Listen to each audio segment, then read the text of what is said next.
Good morning, students. We have done our chapter, The Small Kingdoms of North India. हमने ये chapter किया था the rise of small kingdoms in north India. एक बार फटाफट इसका review कर लेते हैं हमने ये पढ़ा था कि जब हर्षवर्धन की डेथ हो गई थी तो उसके बाद उसका जो सक्सेसर्स थे वो वीक थे और उसका जो एडमिनिस्ट्रेशन था वो बहुत वीक हो गया था उनके वीक सक्सेसर्स की वजह से। और फिर उसके बाद में सारे जो ये नॉर्थ इंडिया के अंदर ये छोटे छोटे स्मॉल किंगडम्स बन गए थे। एक का नाम था प्रतिहार, जो कि यहाँ था, और राष्ट्रकूट यहाँ और पालाज यहाँ। ये 3 किंगडम्स यहाँ पर बने हर्षवर्धन की डेथ के बाद। उसके बाद हमने इनके बारे में अलग अलग से पढ़ा था। राष्ट्रकूट के बारे में जो दांती दुर्ग था वो फाउंडर था। उसके बाद इसके मेन जो और किंग्स हुए हैं गोविंदा थर्ड और अमोघ वर्ष, ये थे। और इसमें हमने पढ़ा था कि चक्रवर्ती, महाराजाधिराज और परम भट्टा।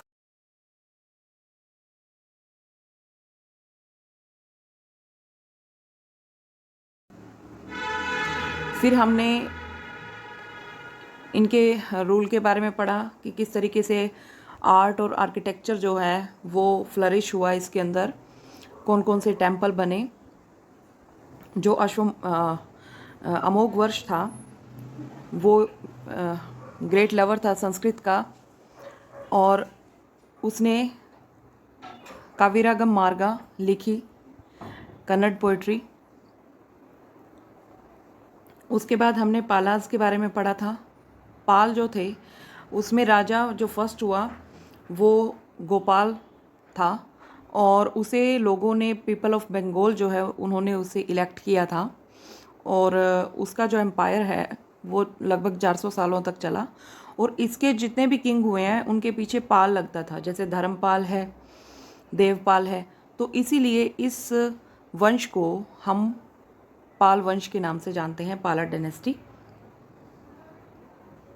उसके बाद ये जो पाल थे ये बुद्धिज्म को फॉलो करते थे, इसके बारे में हमने पढ़ा। फिर उसके बाद आया प्रतिहार्स। इनको हम गुज्जर प्रतिहार भी कहते हैं, ये क्योंकि ये गुजरात से आए थे, शायद इसीलिए बोला जाता है।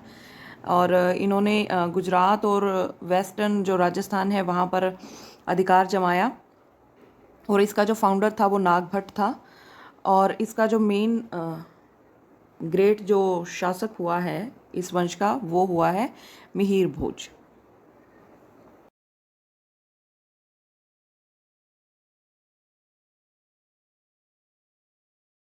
इसमें क्या था कि जो ये 3 पावर्स थी, एक तो राष्ट्रकूट, एक पाल और एक प्रतिहार, ये तीनों आपस में झगड़ते रहते थे। किसको पाने के लिए? कन्नौज को पाने के लिए। ये तीनों आपस में जो इनका झगड़ा था उसको हम ट्रीपार्टाइट स्ट्रगल के नाम से जानते हैं, क्योंकि ये 3 शक्तियाँ थी मेन उस टाइम। फिर उसके बाद हमने राजपूत के बारे में पढ़ा था। राजपूत क्या थे? उनको हम सूर्यवंशी या चंद्रवंशी के नाम से भी जानते हैं, क्योंकि माना जाता है कि उनकी ओरिजिन सन और मून से हुई, तो इसलिए उनको चंद्रवंशी या सूर्यवंशी भी बोला जाता है।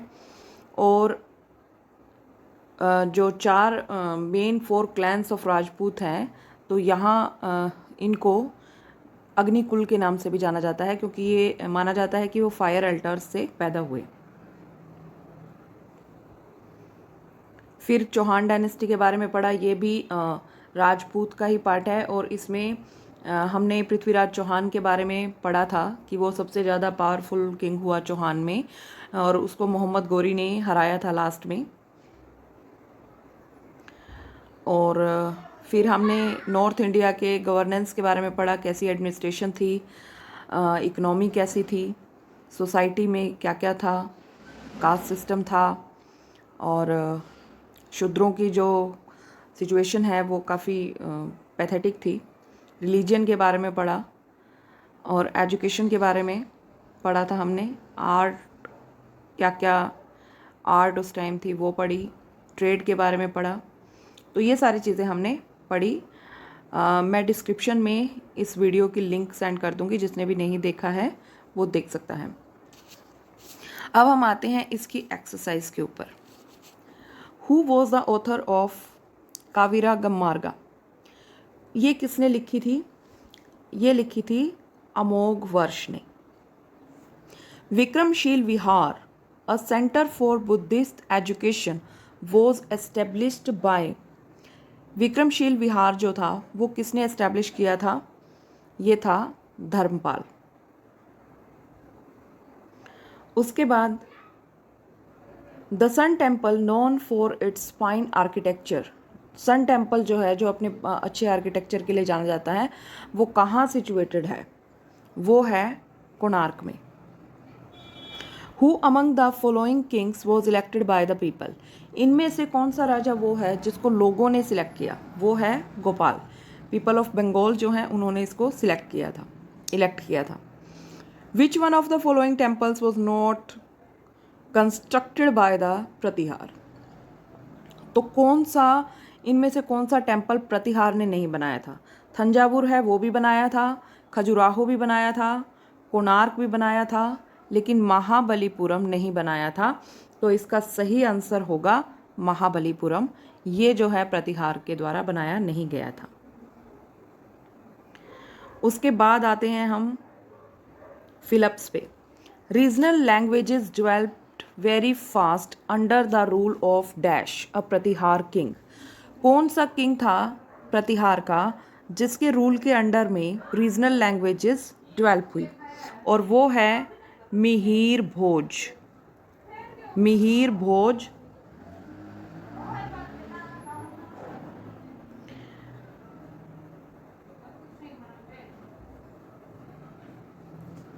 मिहिर भोज मिहिर भोज ने इसको डेवलप किया था, रीजनल लैंग्वेजेस को। उसके बाद dash was the real founder of Rashtrakuta empire. Rashtrakuta empire का रियल फाउंडर कौन था? ये था Dantidurga. Dantidurga. The gift of land to the Brahmins was known as dash और डैश। जो ब्राह्मण्स को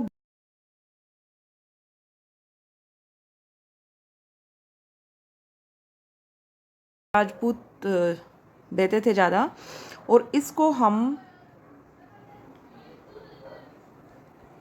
ब्रह्मदेय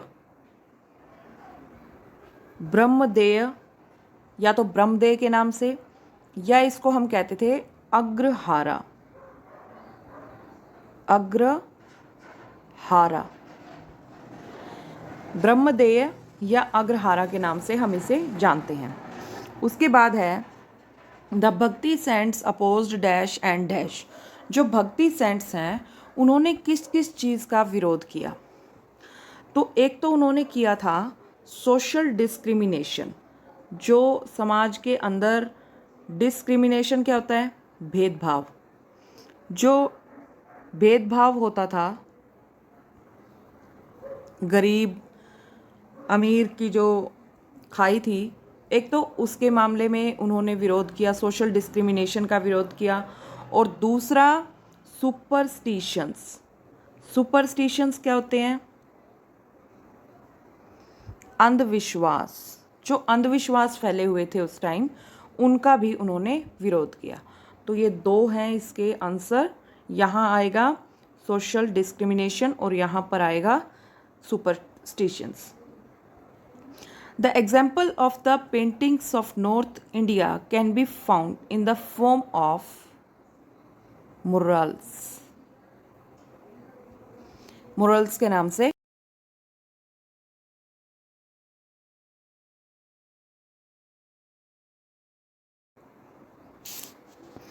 उसके बाद है हमारे true and false. The kingdom of Pratiharas and Palas rose in north India. Pratihara और पालाज जो थे वो नॉर्थ इंडिया में फ्लरिश हुए। तो ये है ट्रू। उसके बाद Govinda third was a Rashtrakuta ruler, yes. The tripartite struggle involved the Rashtrakuta, the Pratihara and the Pala, ये तीन थे जिनके बीच में स्ट्रगल थी, ये भी true. The four main clans of Rajputs are known as Agnikulas, उनको हम अग्निकुल कहते हैं, ये भी है true. Mohammad Ghori came from Iran, ये फॉल्स है, वो ईरान से नहीं आया था, अफगानिस्तान से आया था। तो ये हमारे हो गए ट्रू फॉल्स। उसके बाद में हमारे क्वेश्चन आंसर हैं पार्ट डी में। Name the four main clans of the Rajput, Rajput के 4 क्लैंस बताने हैं आपने, ये आपने फाइंड आउट करने हैं। Mention the titles taken by Rashtrakuta ruler, ये अभी भी मैंने जब हम रिव्यू कर रहे थे तो आया था, ये कौन कौन से टाइटल हैं वो आपने फाइंड आउट करने हैं। हु वॉज चंदबरदाई, चंदबरदाई कौन था। List the temples built by Pratihara ruler, Pratihara rulers ने जो जो टेम्पल बनाए उनकी लिस्ट बनानी है। Give reasons for the decline of feudal system in north India, north India में फ्यूडल सिस्टम जो गिरा, जो ख़त्म हुआ, उसके क्या रीजन्स थे। उसके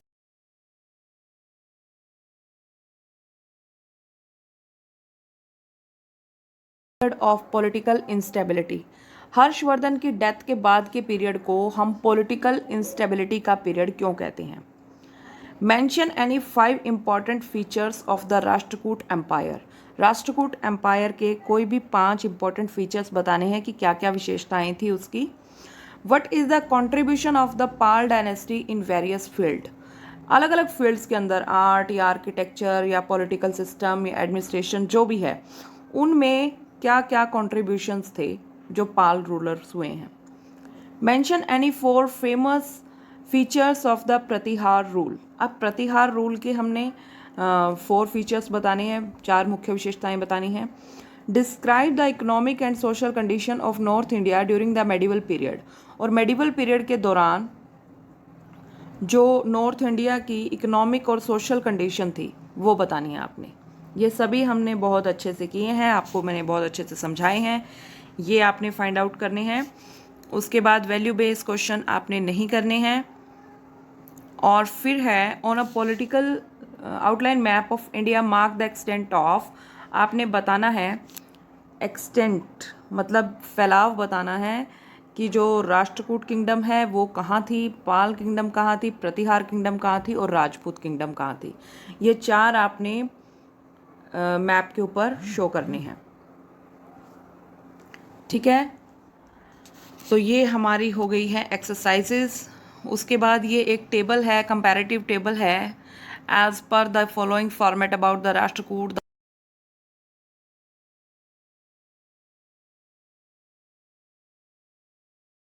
उनमें राजाओं के नाम, पीरियड क्या रहा, उसमें धर्म, जो राष्ट्रकूट थे उन्होंने धर्म क्या अपनाया, लिटरेरी अचीवमेंट्स क्या थी, किस तरीके की बुक्स लिखी गई, और आर्ट एंड आर्किटेक्चर यानी टेम्पल्स, पेंटिंग्स वगैरह क्या थी। उसके बाद ऐसे ही आपने पाल की बतानी है और ऐसे ही प्रतिहार की बतानी है। यह टेबल आपने कंप्लीट करनी है। जिसके पास बुक्स है अच्छी बात है, जिसके पास बुक्स नहीं है वो अपनी रफ नोटबुक में इसको करेंगे, ओके। उसके बाद आपको क्वेश्चन आंसर प्रोवाइड हो जाएंगे। तब तक आप इस लेसन को अच्छे से करिए और इसके क्वेश्चन आंसर फाइंड आउट कीजिए।